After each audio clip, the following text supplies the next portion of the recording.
Bonjour et bienvenue à notre chaîne Nightling Vision. Aujourd'hui, Mother nous parlera encore du couple idéal, mais avec un volet spécial sur les conflits entre couples de différentes cultures.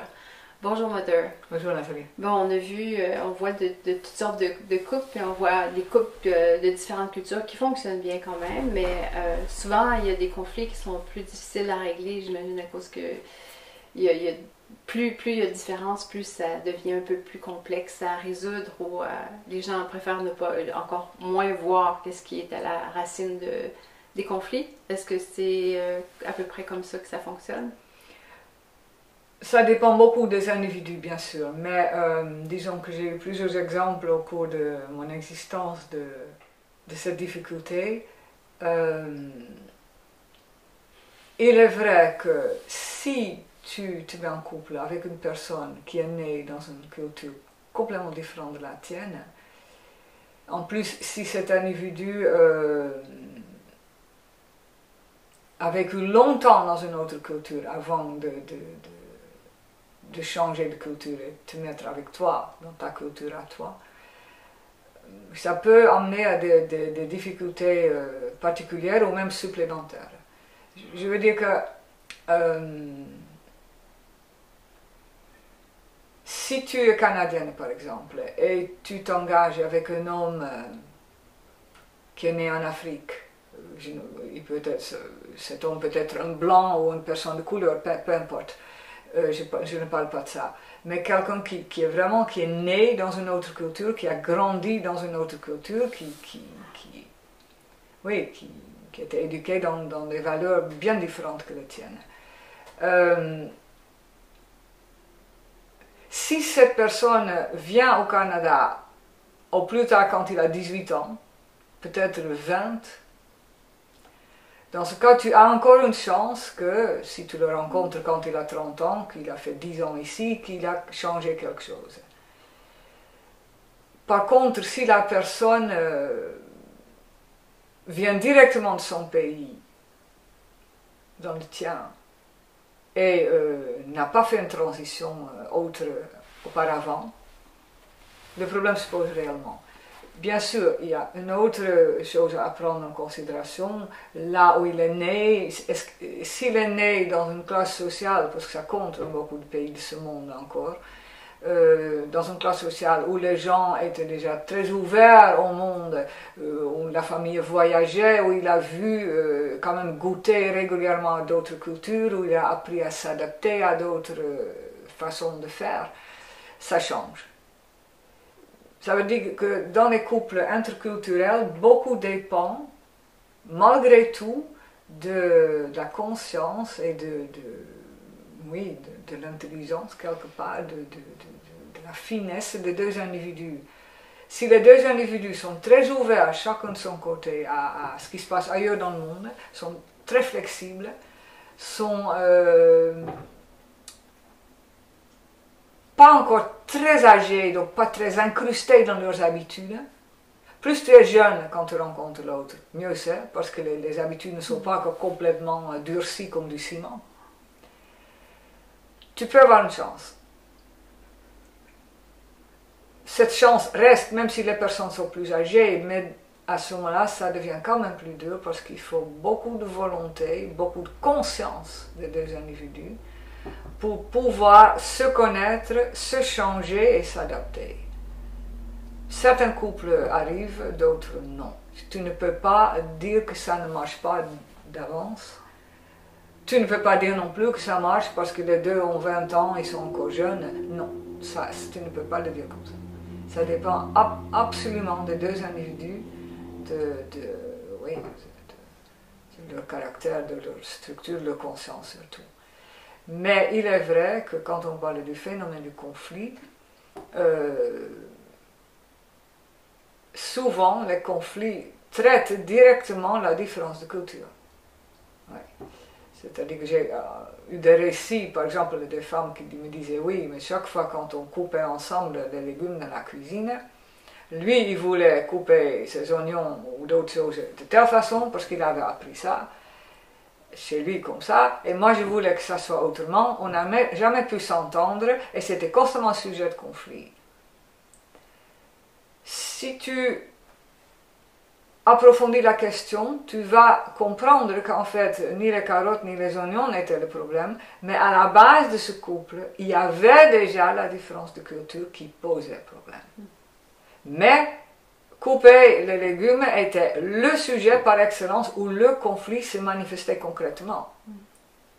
Mais à la base, il était là tout le temps. Ça veut dire que les deux partenaires sont en phase l'un l'autre avec une personne qui ne pense pas comment, on ne pense pas de la même façon dans le couple. On n'aborde pas la vie de la même façon. Et plus il est, peut-être on n'a pas le même but de la vie. Et ça peut être très profond et aussi presque incompréhensible. Parce que,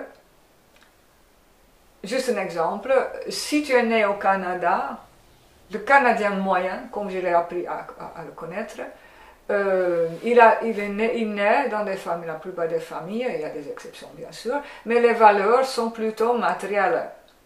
C'est-à-dire qu'une valeur pour une personne canadienne, c'est d'avoir un certain salaire qui tombe tous les mois sur le compte en banque, de certain montant. Pour ce montant, de se procurer la sécurité d'une maison à soi, qui est dans ma possession. J'aime avoir un bon véhicule, peut-être 2 ou 3, aller en vacances régulièrement pour me changer un peu d'air.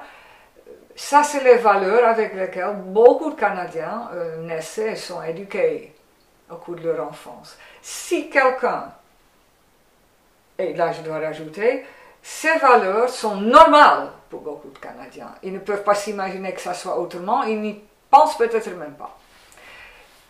Si ce genre de personne va se marier avec une personne, par exemple, qui vient de Chine ou d'Afrique, qui est née là-bas, qui a fait au moins 18-20 ans là-bas avant de venir ici, s'ils se rencontrent au début de la vingtaine, cette personne chinoise ou venant d'Afghan ou je ne sais pas, venant d'une autre culture, est encore très imprégnée de son ancienne culture.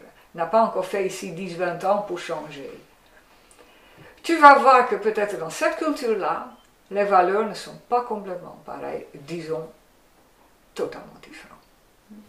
Parce qu'il se peut que pour cette personne, la première chose dans la vie qui compte, c'est d'être un bon musulman. Ça ne veut rien dire pour un Canadien ou une Canadienne.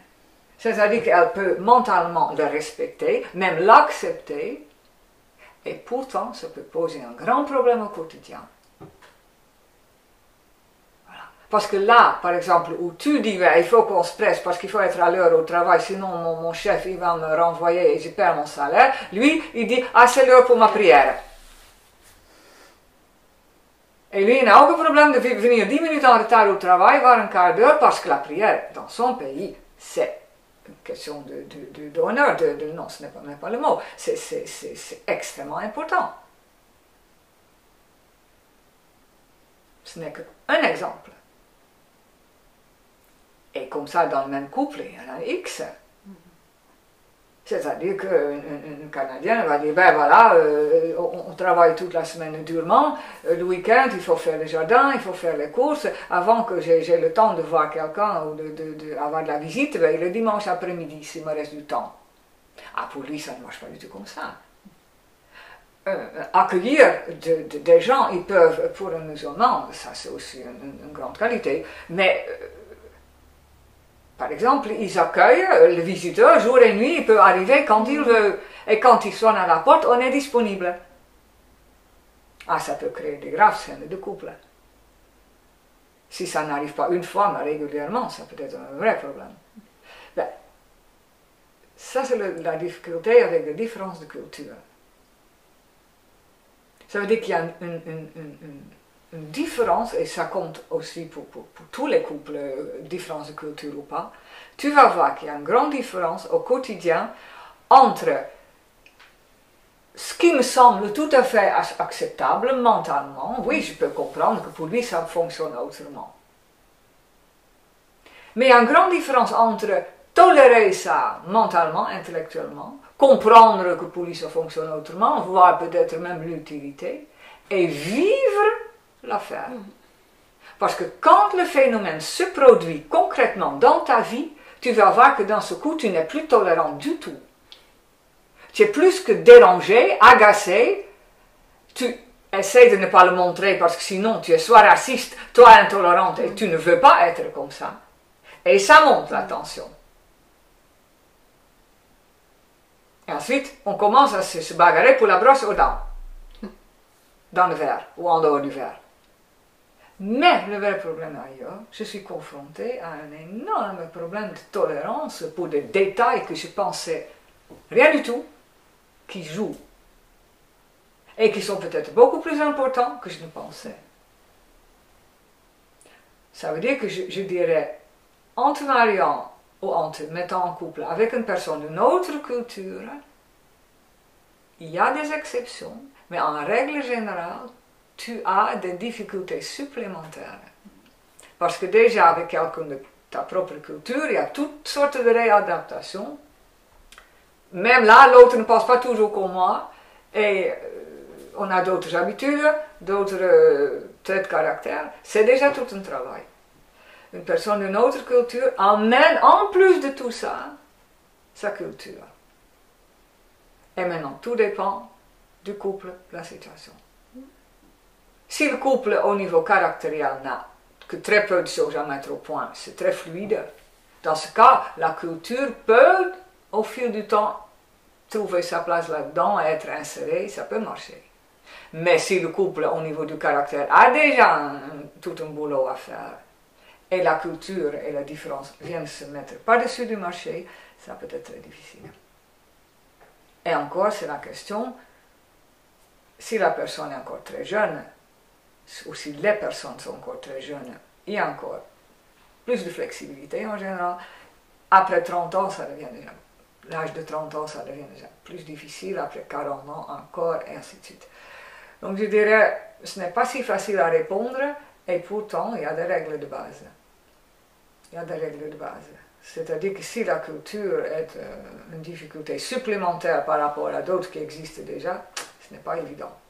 Ensuite, plus tu es jeune, plus tu as une chance.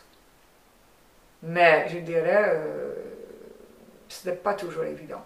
La seule chose qui facilite peut-être la situation, c'est le fait que dans le monde actuel, où tout se mondialise et tout se nivelle et les cultures s'effacent un peu, peut-être ça rend plus facile.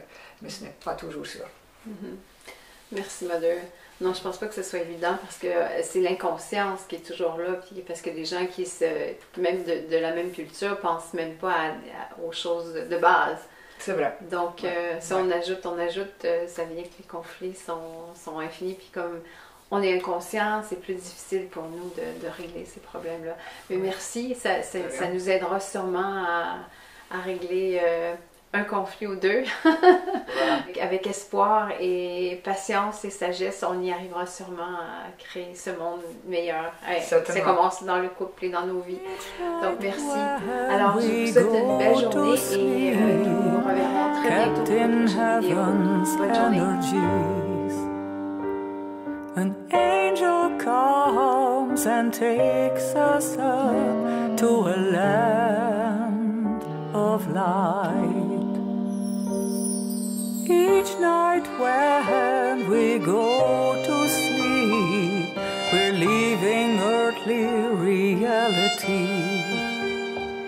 We're stepping out of our clothes of dust in dresses bright. Silent night, starry sky, the moon shines, where am I? Silent night, peaceful dreams, carried over on silvery beams. Silent night, starry sky, the moon shines, where am I?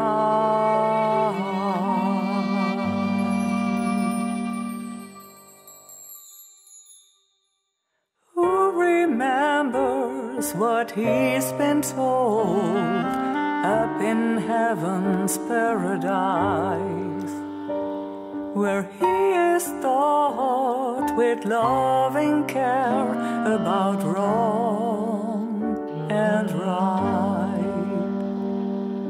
Who remembers what he's been told by spirits so pure and wise? They protect us with true devotion all through the night.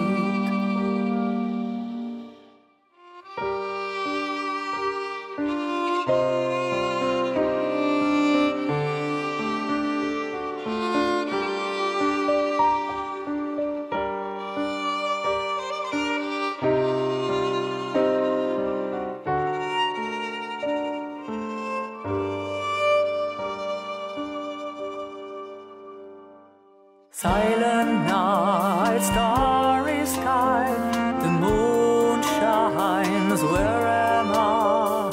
Silent night, peaceful dreams, carried over on silvery beams. Silent night, starry sky, the moon shines, where am I?